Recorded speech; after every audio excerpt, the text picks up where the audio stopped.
Hello everyone, welcome to super coaching IAS by textbook. Friends, वैसे तो India एक काफी हेल्पफुल कंट्री है और नेबरहुड में कभी भी कोई प्रॉब्लम आती है तो India used to be first responder.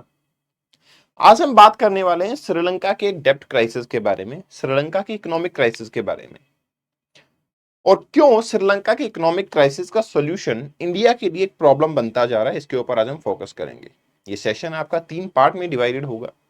पहला पार्ट कि करंट में क्या स्टेटस है, दूसरा पार्ट कि श्रीलंका के बारे में जो इकोनॉमिक क्राइसिस है वो आखिर आए क्यों, और तीसरा पार्ट कि श्रीलंका इन इकोनॉमिक क्राइसिस को कैसे सॉल्व करने की कोशिश कर रहा है और उसके इंप्लीकेशन इंडिया पे क्या हो सकते हैं। तो चलिए हमारे डिस्कशन को स्टार्ट करते हैं और आगे बढ़ते हैं। न्यूज ये है कि चाइना ने श्रीलंका को असिस्ट करने का वादा किया है और चाइना ने बोला है कि श्रीलंका को $4.2 बिलियन की फंडिंग चाइना प्रोवाइड करेगा। अब इसके ऊपर थोड़े कंसर्न जानने की कोशिश करते हैं, अंडरस्टैंड करते हैं टॉपिक को कि डेप्थ में क्या है। देखिए, इंडिया जो है ऑब्वियसली हमेशा जैसे मैंने बोला फर्स्ट रेस्पोंडर होता है, तो इस बार भी जब श्रीलंका के अंदर इकोनॉमिक क्राइसिस थे, India was indulge into the negotiation. लेकिन इन्हीं नेगोशिएशंस के बीच में एक न्यूज निकल के आती है और वो बताया जाता है कि एक्सिम बैंक ऑफ चाइना के साथ में श्रीलंका की गवर्नमेंट ने एक एग्रीमेंट साइन किया जिसमें $4.2 बिलियन का आउटस्टैंडिंग डेप्ट जो है वो श्रीलंका इसमें हेल्प करेगा।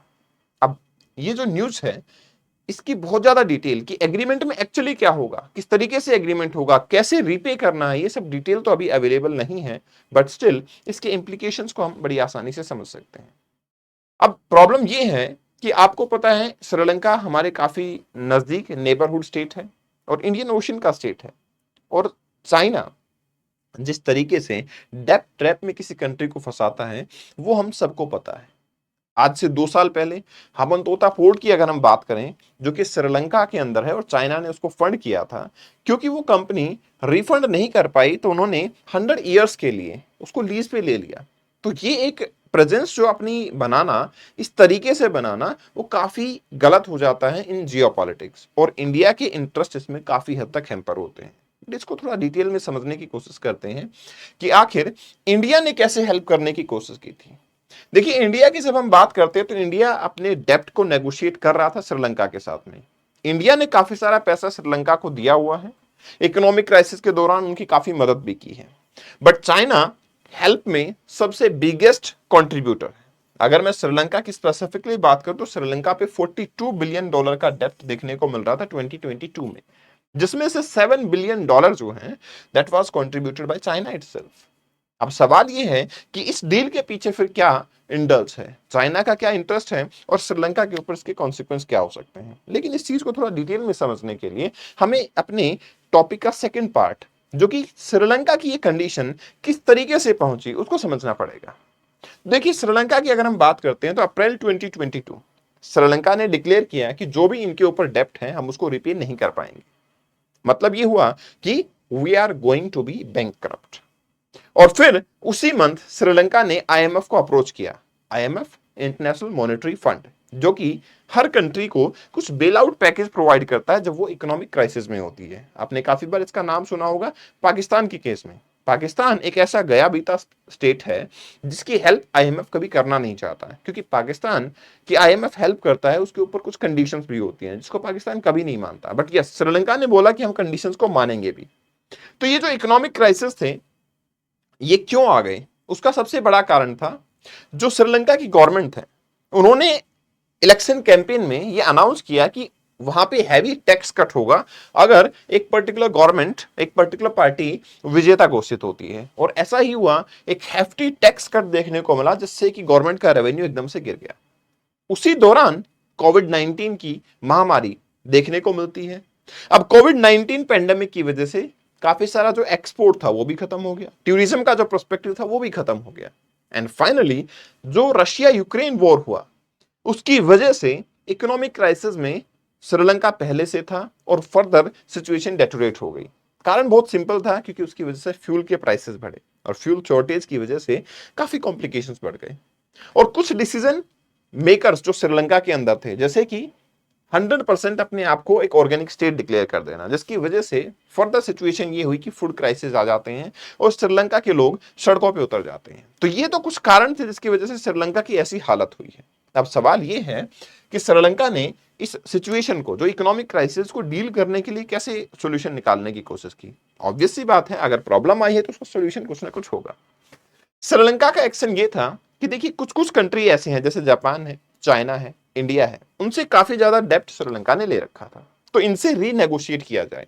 और इवन ये श्रीलंका का अकेला स्टेप नहीं है, श्रीलंका को तो ये भी मन में आया कि हम आईएमएफ को अप्रोच करते हैं, आईएमएफ हमें बेल आउट पैकेज देगा, उसको यूज करके हम अपने आप को रिवाइव कर पाएंगे। लेकिन आईएमएफ की कंडीशन ये थी कि देखिए अगर हम आपको पैसा देते हैं और आप इन कंट्रीज को पैसा वापस दे देंगे तो फिर भी आपकी इकोनॉमिक सिचुएशन नहीं सुधरने वाली। इससे बेहतरीन ये होगा कि हम आपको कुछ इंस्टॉलमेंट में पैसा तो दे देंगे, लेकिन आप उन कंट्रीज के साथ में नेगोशिएट कीजिए, अपनी हेयर कट करवाइए। हेयर कट का मतलब ये नहीं है कि हेयर कट करवाना, हेयर कट का मतलब है कि अपने लोन को रिस्ट्रक्चर करवाना, थोड़ा सा टाइम पीरियड को बढ़ा लेना, इसके अलावा इंटरेस्ट को कम कर देना। और ये सब चीजें श्रीलंका ने करना स्टार्ट किया था और फिर आईएमएफ की असिस्टेंस इनको मिलती है और इसके थ्रू श्रीलंका ने प्लान किया कि हम अपने इकोनॉमिक क्राइसिस से बाहर निकल पाएंगे। श्रीलंका ने जब इनिशिएशन स्टार्ट किया अपनी चाइना के साथ, जापान के साथ, इंडिया के साथ में काफी ज्यादा बातचीत हुई और यस श्रीलंका को इससे काफी फायदा भी मिला। लेकिन अब रिसेंट में क्या न्यूज देखने को मिलती है, जब India was also about to provide help to China, Sri Lanka, उसी केस में न्यूज आती है कि श्रीलंका की गवर्नमेंट ने एक्सिम बैंक ऑफ चाइना के साथ में एक डील साइन की है और वो डील ये है कि उनको आप लगभग $4 बिलियन का पैसा Exim bank of China provide करेगा। और इसी के चलते क्या होता है, एक पहला ट्रेंच मतलब पहली इंस्टॉलमेंट जो आईएमएफ से आ चुकी थी, उसके बाद दूसरी ट्रेंच मिलने के लिए आईएमएफ की कंडीशन ये थी कि आप नेगोशिएट करो। अब वो ट्रेंच जो है $334 मिलियन की है, वो भी आईएमएफ से श्रीलंका को आसानी से मिल जाएगी। पहला ट्रेंच श्रीलंका को मिला था मार्च 2023 के अंदर, अब दूसरा ट्रेंच मिलेगा क्योंकि रीनेगोशिएशंस हुए हैं, कुछ पैसा श्रीलंका के पास आया है, बेटर स्टेप्स लिए जा रहे हैं, आईएमएफ की पॉलिसीज को माना जा रहा है, तो डेफिनेटली आईएमएफ अब सेकंड ट्रेंच रिलीज कर देगा। तो श्रीलंका के लिए तो ये अच्छी बात है, एक विन विन सिचुएशन कि चाइना से भी हेल्प मिल गई है और आपका आईएमएफ भी इसमें हेल्प करेगा। लेकिन सवाल ये है कि इस डील के इंप्लीकेशंस क्या होंगे, इस डील के आउटकम्स क्या होंगे।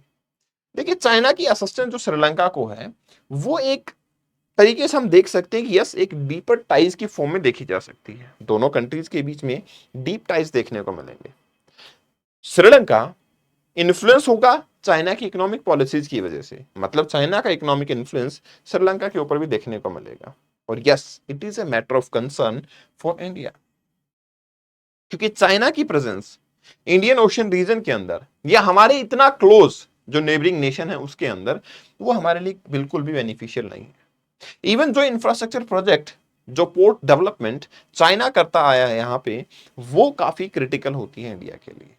And yes belt and road initiative, जिसको कि इंडिया काफी हद तक अपोज करता है, उसमें श्रीलंका का पार्टिसिपेशन देखने को मिलेगा। तो दैट्स अ क्रिटिकल सिचुएशन जो कि इंडिया नहीं चाहता था कि ऐसा कुछ होना चाहिए। तो अब ये डील जो है वो तो बिल्कुल डिटेल एनालिसिस अभी हमारे पास अवेलेबल नहीं है, क्योंकि श्रीलंका की गवर्नमेंट ने सिर्फ ये अनाउंस किया है कि yes Exim bank of China के साथ हमारा जो है टाई अप हुआ है, बट सर्टेनली इसके इंप्लीकेशंस तो नेगेटिव होंगे। और उसका एग्जांपल मैं आपको पहले भी दे चुका हूं, हबनतोता पोर्ट जो कि वापिस से पैसा ना दे पाने के चक्कर में चाइना ने एक तरीके से एनेक्स कर लिया, तो it's a kind of annexation policy of China. उसके बीच में अगर श्रीलंका को इतना ज्यादा पैसा मिल जाता है तो फिर श्रीलंका की जो पॉलिसीज हैं, सिर्फ अपनी इन हाउस पॉलिसी नहीं, उनकी जो जियोपॉलिटिकल पॉलिसीज हैं उनको भी चाइना अपने लेवल पे इन्फ्लुएंस करने की कोशिश करेगा। And that is not a good thing कि हमारे आसपास कोई भी सॉवरेन स्टेट ना रहे, अपनी पॉलिसीज को अपने हिसाब से डिसाइड ना कर सके। वो कहते हैं ना कि we can change our friends but we can't change our neighbours. तो श्रीलंका हमारा नेबर है और हम उसको कभी बदल नहीं सकते हैं, लेकिन हाँ वो चाइना के इन्फ्लुएंस में होगा तो डेफिनेटली हमारे लिए वो एक क्रिटिकल सिचुएशन देखने को मिल जाएगी। आप लोगों का क्या मानना है कि क्या चाइना की हेल्प से श्रीलंका डेवलप हो पाएगा या फिर फर्दर एक डेप्ट ट्रैप में फंसेगा, जो कि पहले भी होता आया है। And not only with Sri Lanka, Pakistan की सिचुएशन देख सकते हो और बहुत सारी जो अफ्रीका के अंदर इन्वेस्टमेंट है चाइना की, उसमें भी कुछ ऐसा ही हुआ है। Share your thought in the comment section. इस सेशन की पीडीएफ को आप Kapil Bhardwaj for you Telegram channel से डाउनलोड कर सकते हैं।